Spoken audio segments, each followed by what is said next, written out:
العملاق البافاري بايرن ميونخ يفوز على ريال مدريد بين أرض وجماهيره على ملعب سانتياغو برنابيو، وأتلتيكو مدريد يقتل برشلونة في الكامب نو. أرسنال إلى نصف النهائي. باريس سان جيرمان يضع قدم ونصف في نصف النهائي بعد فوزه على ليفربول. عسلامة ومرحبا بكم، أنا عزيز، واليوم باش نحكيو على ذهاب دور ربع نهائي من دوري أبطال أوروبا. قبل ما نبداو اعملوا لايك، اشتركوا في القناة، سبسكرايب وفعلوا جرس التنبيهات. بإذن الله ثم محتوى قوي جدا باش يصير على يوتيوب بمناسبة كأس العالم اللي ما زال تقريبا أقل من شهرين. وتابعوني على حساباتي في السوشيال ميديا، انستغرام، تيك توك وفيسبوك. غاديك نعمل محتوى خاص بالمنصات هذيك، انستغرام، تيك توك وفيسبوك. كانت أول مرة في القناة، أنا عزيز كان ما تعرفنيش، نعمل فلوجات مباريات كرة قدم، تحليل مباريات وتوقع للنتائج، وخاصة نركز على الدوريات الخمسة الكبرى، وأكثر أندية نركز عليها هي ريال مدريد وبرشلونة. أتمنى منكم الدعم. نبداو، يلا ليتس جو. ثم حاجة صارت اللي هي جميع الأندية اللي لعبت خارج أرضها فازت. أرسنال على خارج أرضه فاز على سبورتينغ، بايرن ميونخ على خارج أرضه فاز على ريال مدريد، أتلتيكو مدريد على خارج أرضه فاز على برشلونة، إلا ليفربول اللي خسر خارج أرضه أمام باريس سان جيرمان.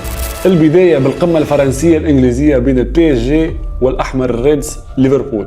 مباراة الذهاب كانت على ملعب حديقة الأمراء، ملعب نادي الفرنسي بي اس جي اللي انتصر على ليفربول بنتيجة 2-0 عن طريق ديزيري دوي وكفاراتسخيليا. باريس سان جيرمان تقريبا الفترة الأخيرة استعاد مستواه اللي شفناه الموسم الماضي، اللي بفضل المستوى هذا ومدربه تحقق دوري أبطال أوروبا. ديمبلي، فيتينيا، أشرف حكيمي وكفاراتسخيليا وأيضا ديزيري دوي، الجميع تقريبا رجع مستواه اللي شفناه الموسم الماضي. أما الريدز ليفربول فيعد في أسوأ فتراته من الموسم الماضي. ليفربول الموسم الماضي خرج من دوري الأبطال من باريس سان جيرمان، المرة هذه تعاودت المواجهة في ربع النهائي، وشكله أيضا ليفربول باش يعاود يخرج. لكن الفرق بين ليفربول الموسم هذا والموسم الفارط، الموسم الفارط كان ليفربول مؤهل انه يحقق جميع الألقاب، وكان الوقت هيك متصدر البريمير ليج. أما ليفربول الموسم هذا فهو حرفيا في قمة المعاناة، ويحاول انه اصلا يضمن مقعد دوري ابطال اوروبا للموسم القادم. وايضا ليفربول تقريبا قالوا كان دوري ابطال اوروبا البطولة الوحيدة اللي ما زال ينافس عليها، تقريبا هي امله الوحيد، ولكن من المستحيل بهذا المستوى والاداء انه ليفربول قادر انه يتجاوز البي اس جي، حتى ولو أن العودة في ملعب الأنفيلد. المصيبة أنه في المباراة ليفربول لم يسدد ولا تسديدة بين القائم والعارضة. حاجة أخرى أنه غياب محمد صلاح من لفت الأنظار، وما كانش قرار أنه بداعي إصابة ولا أنه صلاح عنده مشكل، لا، القرار كان فني حرفيا، أخذ من قبل المدرب أرني سلوت. باريس سان جيرمان تقريبا سيطر على المباراة كانت مفتوحة بعض الشيء في بعض اللحظات، لكن البي اس جي عرف كيفاش يربح المباراة ويسجل هدفين. كانت النتيجة ممكن تكون أكثر، لكن في بعض اللقطات صار انعدام للنجاعة التهديفية من قبل لاعبين النادي الفرنسي. ومن وجهة نظري أنه تقريبا بي اس جي حط قدم ونصف في نصف النهائي من الدور القادم، بما أنه ليفربول صعيب أنه يرجع بالمستوى الحالي. ما نعرفوش، ما زال 90 دقيقة في ملعب الأنفيلد، الملعب اللي يعتبر صعيب جدا على الخصوم. لكن هل ليفربول بمستوى هذا قادر انه يتعدى باريس سان جيرمان ويعمل ريمونتادا بعد تقدم النادي الفرنسي بنتيجه 2-0؟ من وجهه نظري صعيبه الى شبه مستحيله. نتعداو للمباراه الثانيه، وهي قمه اسبانيه خاصه بين اقليم كاتالونيا برشلونه البلاوغرانا والعاصمه مدريد اتلتيكو مدريد دييغو سيميوني. القمه والمباراه بدات بطريقه ناريه، هجمه من هنا هجمه من غادي، كلا الفريقين حاولوا يضغطوا على المنافس، لكن برشلونه كان اخطر عن طريق لامين يامال وماركوس راشفورد اللي وصلوا للمرمى اكثر من مره، لكن غابت عليهم النجاعه التهديفيه، هي الحاجه اللي غابت على برشلونه، واللي وصل انه يدفع الثمن بتاعها برشلونه في نهايه المباراه.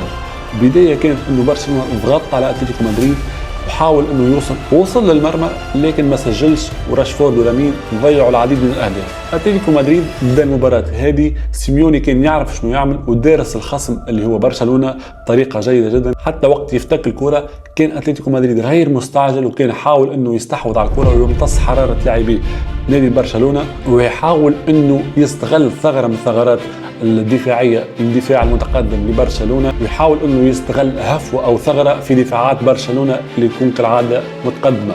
المباراة تقريبا كانت متكافئة إلى منحازة أكثر لبرشلونة في الأداء، لكن وقت وصلنا للدقيقة تقريبا 40-45 في نهاية الشوط الأول صارت الكارثة على برشلونة، وقت اللي جوليان ألفاريز مرر تمريرة في العمق بين الخطوط كسر بها دفاعات برشلونة واللي خلى جوليانو سيميوني ينفرد. لكن الغلطة صارت انه باو كوبارسي اخر مدافع ارتكب خطأ واضح وصحيح اللي خلى الحكم على الاول يشهر بطاقة صفراء، لكن الفار استدعاه خاطر كوبارسي كان اخر مدافع خطأ يعني ورقة حمراء بدون اي نقاش، والحكم اعطاه ورقه صفراء اللي هو قرار خاطئ حتى من وجهه نظري. لكن اللي زاد الطين بله انه بالمخالفه اللي ارتكبها كوبارسي قبل مناطق الجزاء تقريبا 25 الى 30 متر، جوليان الفاريز ينفذ المخالفه والصدمه انه يسجلها. يعني برشلونه ورقه حمراء ومخالفه جاء منها الهدف واللي زاد اكثر طين بله انه المخالفه جات في اخر الشوط، يعني تقريبا بعد المخالفه صارت دقيقه 30 الحكم صفر نهايه الشوط الاول اللي ما خلاش برشلونه يعمل رياكشن على الهدف اللي استقبله. مع بدايه الشوط الثاني اتلتيكو مدريد تقريبا سيميوني ما تاخرش في اجراء تغييرات كانت ذكيه، خلى انه جدد بها دماء والجهد البدني لعناصر اتلتيكو مدريد ودخل الكسندر سورلوث اللي هو تسبب في تسجيل الهدف الثاني. سيميوني حرفيا كان عارف شنو يعمل في اي تحرك واي تغيير يعملوا في المباراة. برشلونة كان تقريبا عاجز على استخدام الكرة، اتلتيكو مدريد كان يعرف يدور الكرة ويخلي ويرهق لاعبي برشلونة في المحاولة للحصول. تقريبا من بعد دقيقة 65 إلى 70 برشلونة صار غير قادر على انه يعمل الضغط العالي بتاعه، ضغط متقدم اللي خلى اتلتيكو مدريد يخرج بالكرة بأريحية، واتلتيكو مدريد صار متحكم بنسق ورتم المباراة. لاعبي برشلونة كما قلت خاصة لامين حاولوا انه يوصلوا المرمى، حاولوا على المرمى اكثر، لكن المحاولات حرفيا كانت بدون جدوى. برشلونه ينهي اللقاء على ارضه وبين جماهيره في الكامب نو خاسر بنتيجه 2-0 امام اتلتيكو مدريد. مباراه العوده باش تكون على ارض اتلتيكو مدريد في متروبوليتانو اللي باش تكون حرفيا صعيبه على برشلونه في ظل غياب رافينيا وقلب الدفاع كوبارسي. بالنسبه لي فرصه برشلونه في الترشح ضعيفه جدا، تقريبا 20 الى 25% ماكسيموم. لو ريت فرصة برشلونة الوحيدة انه لو يحاول على الاقل يسجل هدف في الشوط الاول. لو انهى الشوط الاول متقدم برشلونة في ملعب اتلتيكو مدريد والاتليتي ما يسجلش، حرفيا برشلونة قادرة في الشوط الثاني من مباراة الاياب انها ترجع في المباراة. المباراة الثالثة ارسنال وسبورتينغ لشبونة. ما نسيش نحكي برشا على المباراة هذه. ارسنال فاز على ارض سبورتينغ لشبونة بنتيجة 1-0. مباراة العودة على ملعب الامارات ملعب ارسنال. بنسبة 100% ارسنال اهل للنصف النهائي. ارسنال قادر وبقوة انه يفوز على ارضه وما يكونش فما حتى مشاكل ولا مفاجآت تصير على ارسنال. نتعداو للمباراة الرابعة والأخيرة في حلقتنا واللي هي كلاسيكو أوروبا بين ريال مدريد 16 دوري أبطال أوروبا 16 15. ممكن هل ممكن؟ هذه كلمة خرجت بالزهر حرفيا والله بالزهر. ممكن تصير بايرن ميونخ 6 دوري أبطال أوروبا. المباراة كانت على البرنابيو ملعب ريال مدريد والريال خسر بنتيجة 2-1 من بايرن ميونخ. بايرن فينسنت كومباني. بايرن كومباني حرفيا بايرن قوي مختلف تماما عن بايرن توخل 2024 اللي فاز عليه الريال وتأهل. هذه النقطة الأولى. بايرن صار عنده لويس دياز مايكل أوليسي، خطة وتكتيك من المدرب ذكي كومباني. الصراحة كومباني تفوق على أربيلو تكتيكيا. هذه النقطة الثانية. بايرن ميونخ بدأ المباراة ضغط على الريال وحرفيا وسط ميدان بافاري فوق على وسط ميدان ريال مدريد.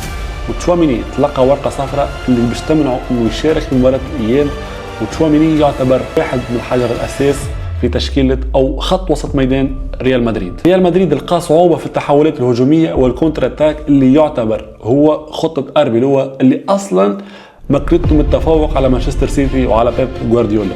الريال اهدافه استقبلها من اغلاط دفاعية في الشوط الاول في الشوط الثاني، خاصة خطأ الفارو كاريراس اللي دايركت بعد بداية المباراة او بداية الشوط الثاني دايركت الريال استقبل هدف ثاني اللي تقريبا ازعج معنويات لاعبي ريال مدريد اللي خليهم انطلاقتهم في الشوط الثاني تكون انطلاقه من اسوء ما يكون. وايضا الريال افتقر للنجاعه التهديفيه عن طريق مهاجمينه كيليان مبابي وفينيسيوس جونيور. النجاعه التهديفيه يعتبر واحد من ابرز اسلحه ريال مدريد. الريال ممكن ما يهاجمش عليك برشا لكن في هجمه هجمتين يسجل اهداف، يعني من هجمه هدف. فينيسيوس ومبابي اهدروا العديد من الفرص اللي كانت محققه لتسجيل اهداف، والسبب تألق الحارس المخضرم الكبير الالماني مانويل نوير قدم واحدة من أجمل مباريات ذكرتنا بالبرايم بتاع نوير 2014-2013، الحقبة اللي كان يعتبر فيها مانويل نوير أبرز أو أفضل حارس مرمى في العالم. حتى هدف كيليان اللي جاء من هجمه منظمه بعد اسيست من الدوري الانجليزي ارنولد، نوير تصدى الكرة لكن من سوء حظه الكرة تجاوزت خط المرمى. بايرن الصراحة تفوق على الريال في عدة مراحل من المباراة، لكن الريال كان جيد فقط في بعض المحاولات اللي كانت كالعادة محاولات فردية من لاعبين ككيليان وفينيسيوس. الريال افتقد فالفيردي اللي ما كانش في يومه. فالفيردي حرفيا كان فقط عنده تدخلات دفاعية كالعادة، هذيك روح فالفيردي مش فالفيردي اللي يكون في يومه. الريال افتقد لفالفيردي اللي ما كانش في يومه. فالفيردي لم يكن بالمستوى اللي قدمه امام مانشستر سيتي. من وجهة نظري انه الريال تأثر كثيرا بالتوقف الدولي اللي انعكس سلبا على ريال مدريد وخلاه يفقد رتم المباريات اللي اكتسبه من مواجهات السيتي وغيرها في الليغا. حتى الريال بعد ما رجع من التوقف الدولي اول مباراة في الليغا امام مايوركا خسرها. باش نسألكم سؤال ونحبكم تجاوبوني في التعليقات، هل انه الريال قادر على العودة والفوز على بايرن ميونخ والقيام بريمونتادا والتأهل لنصف النهائي؟ هذا السؤال ليكم، نحبكم تجاوبون عليه في التعليقات ونجاوبكم بالواحد. هوني نكون وصلنا لاخر فيديو، نتمنى عجبكم. اشتركوا في القناه وفعلوا جرس التنبيهات وتابعوني على حساباتي في السوشيال ميديا انستغرام فيسبوك وتيك توك، تلقاو اللينكس في البايو. شكرا على دعمكم. باذن الله كما قلت محتوى باش يكون جيد وخاص بكاس العالم. اشتركوا في القناه باش ما يفوتكم حتى شيء. يلا سلام.